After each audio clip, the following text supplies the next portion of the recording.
Sisimulan na sa Pebrero sa susunod na taon ng Presidential Electoral Tribunal o PET ang recount ng mga boto kaugnay ng election protest na inihain ni dating Senador Ferdinand Bongbong Marcos Jr. laban kay Vice President Leni Robredo. Sakop ng ballot recount ang tatlong probinsya kabilang ang Camarines Sur, Iloilo at Negros Oriental na siyang napili ni Marcos na pangunahing probinsya na makapagpapatunay ng irregularidad. Ayon kay Attorney Romulo Macalintal, abogado ni Vice President Robredo, sa January 22 ng susunod na taon, ang unang probinsyang re-reviewin ay ang Camarines Sur na siyang hometown ni Robredo. Susundan naman ito ng dalawang pilot provinces. Sa ilalim ng PET rules, kung hindi mapapatunayan ni Marcos ang anumang substantial recovery ng mga boto sa tatlong probinsya, agad na i-dismiss ang inihaing protesta ng senador dahil sa kawalan ng merito. Ipinatawag na ng Presidential Electoral Tribunal ang kampo ni Vice President Leni Robredo at dating Senador Bongbong Marcos upang talakayin kung saan isasagawa ang manual recount ng mga balota sa probinsya ng Negros Oriental, Camarines Sur at Iloilo. Inaasahan namang gagawin ang mano-manong pagbilang ng boto sa gymnasium ng Korte Suprema. Si Erwin Temperante sa detalye. Positibo ang pagtanggap ng kampo ni Vice President Leni Robredo at dating Senador Ferdinand Bongbong Marcos na masisimulan na ang manual recount sa mga balota ng tatlong probinsya kaugnay sa electoral protest ni Marcos laban kay Robredo. Ipinatawag ng Presidential Electoral Tribunal ang dalawang kampo upang talakayin ang pagdarausan kung saan isasagawa ang manual recount ng mga balota sa probinsya ng Negros Oriental, Camarines Sur at Iloilo. Natutuwa kami dahil siyempre sa kampo namin, ibig sabihin lamang nito, although medyo na-delay ng konti, tuloy-tuloy na po ito at sana matapos na kaagad yung pag-revise ng mga balota. Kami natutuwa sapagkat magsisimula na ito, no? Dahil sa napakadami ng kung ano-ano mga balita ang sinasakabi ng kabilang panig na kami daw nandidelay ng inaantala daw namin itong revision. Kahit kailan hindi kami nagdi-delay, kahit kailan hindi kami nag-aantala nitong revision ng recount. Katunayan, matagal na namin hinihintay ito sapagkat kami naniniwala na kapag nagkaroon ng recount ng mga balota, yay magpapatunay lamang na talagang nanalo si Vice President Robredo. Posibleng sa gymnasium ng Korte Suprema isagawa ang recount kasama sa pag-uusapan ang iba pang regulasyon na ipatutupad sa manual recount gaya ng ilang oras isasagawa, ilang balota ang bibilangin sa isang araw, ano-ano ang mga panuntunan sa mga objeksyon ng bawat panig, kasama na kung ilan ang magiging komite sa nasabing recounting ng ballot boxes. So, ibig sabihin, dire-diretso na ito.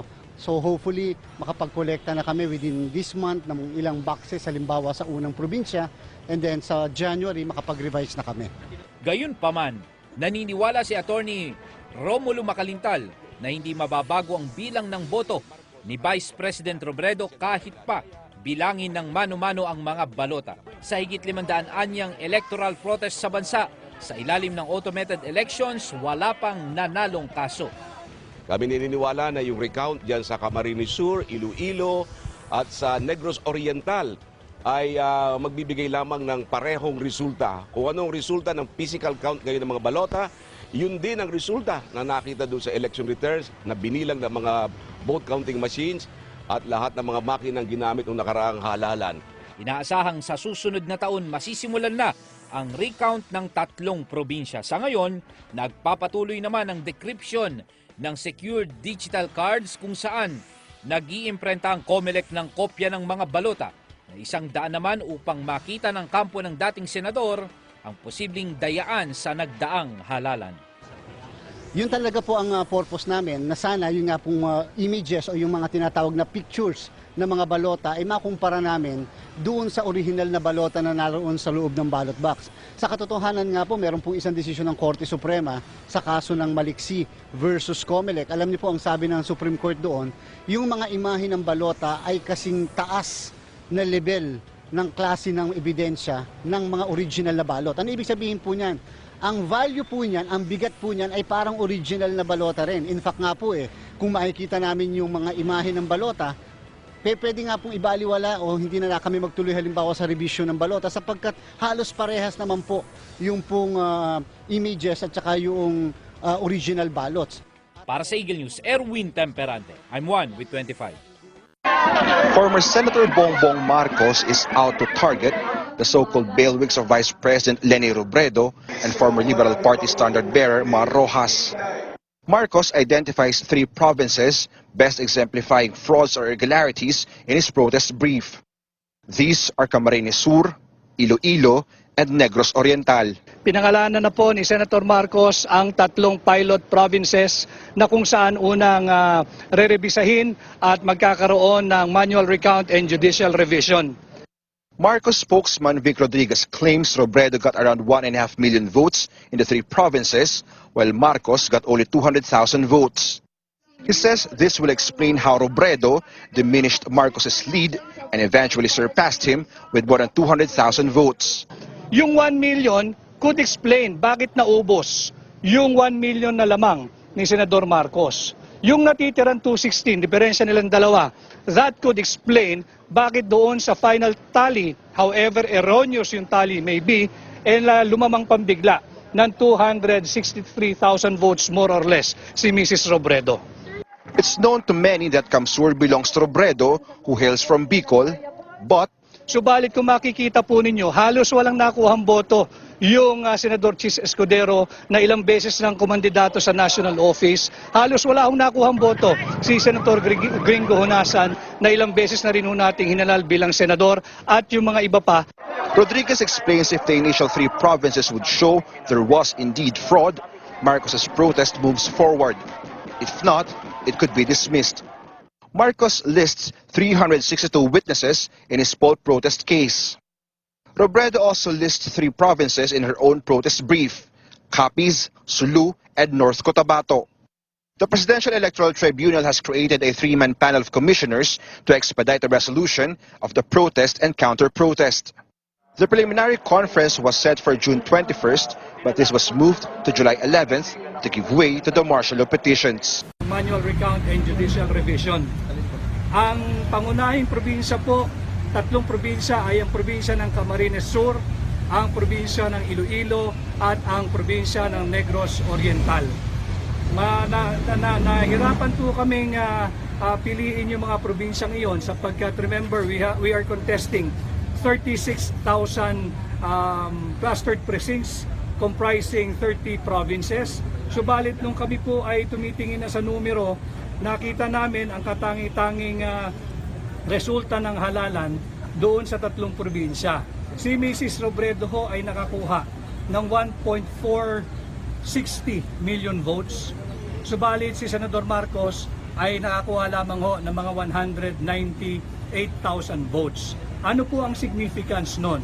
Matatandaan po ninyo, nung gabi ng May 9, ay meron pong kalamangan si Senador Marcos na mahigit kumulang 1 million votes. At tinitingnan ho namin yung numero, ang difference po ni Mrs. Robredo at ni Senator Marcos sa 3 probinsya ay 1.260 million. Masasabi ho natin, kung titingnan lamang natin ang mga figures na ito, yung 1 million could explain bakit naubos yung 1 million na lamang ni Senador Marcos.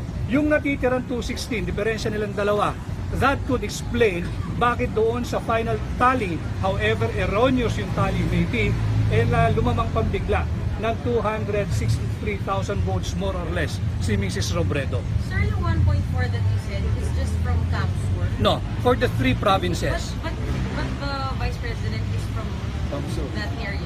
Tama po yan, ma'am. It's a very valid observation, but you have to remember, of the 6 vice presidential candidates, lahat po doon sa 5 ay nagsasabing sila ay may roots doon sa area ng Bicol.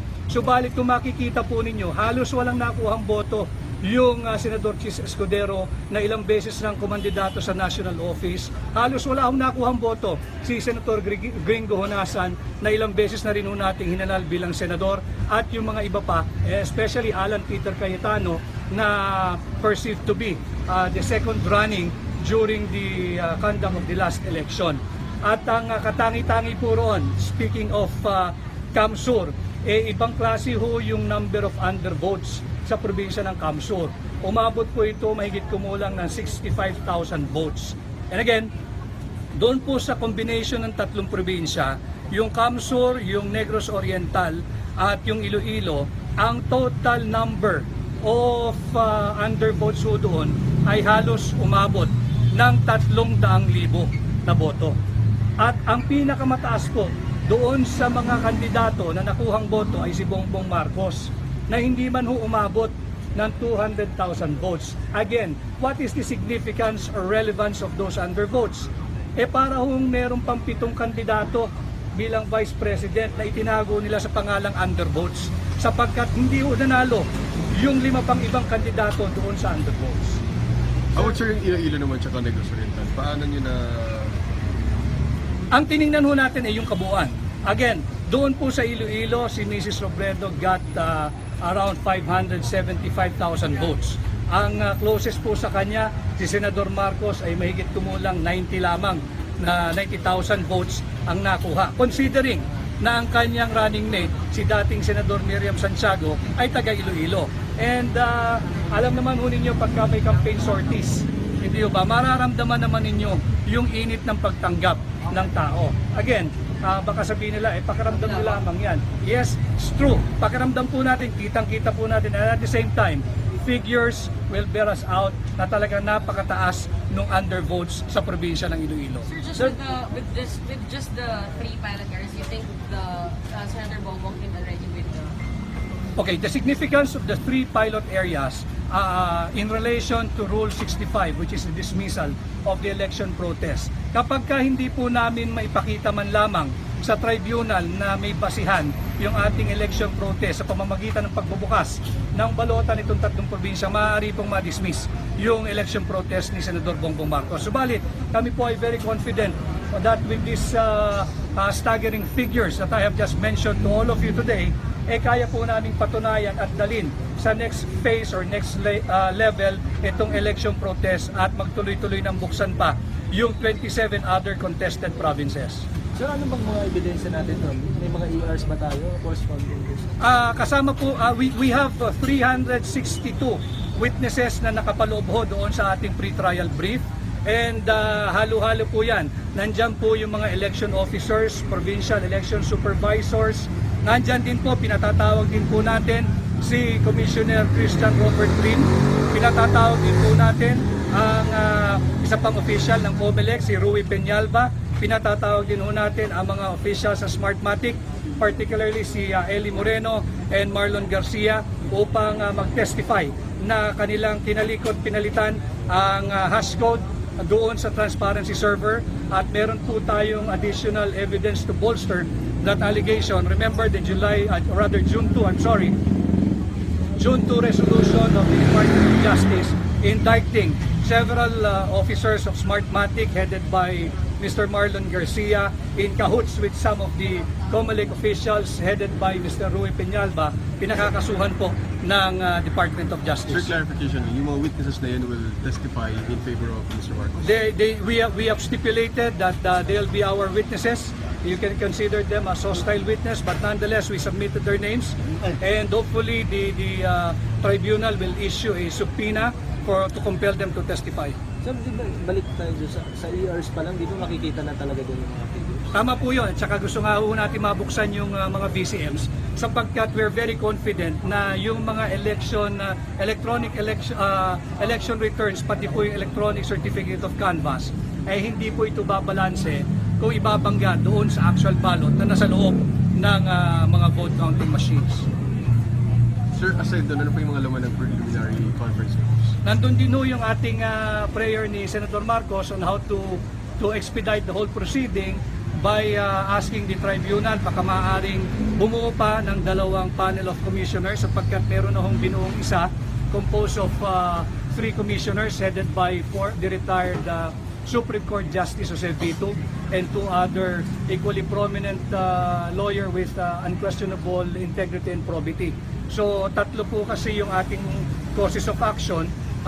We deemed it fit na humingi pa ho tayo sa tribunal ng creation of 2 more panel of commissioners para i-assign po nila yung kada course of action sa isang panel of commissioners. Sir, may comment ba si Senator Bongbong Marcos sa pagkabook na naman Well, yung pagka-move is very unfortunate na nausog po yung preliminary conference from originally June 21 to July 11. However, tinitingnan naman po natin yung ginawang kadahilanan ng tribunal, and we also agree with them na talaga namang importante rin dinggin yung issue ng declaration of martial law in Mindanao, at importante ring agarang iset yung kaso for oral arguments na natapos nga ho kahapon. But with this brief that we will be filing today, we look forward to July 11, and hopefully the preliminary conference order after which will be issued forthwith, at doon na po ilalagay kung kailan yung unang araw ng pagsisimula ng manual revision, manual recount rather, and judicial revision of the ballots for the 3 contested provinces. So yung camp of VP Lenny, they're saying na too premature yung pag-ask for decrypting of ballots, and how will you pay for the estimated 200 million pesos?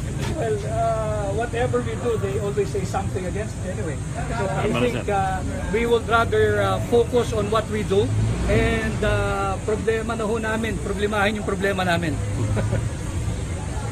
Thank you, sir. Thank you. Thank you, sir.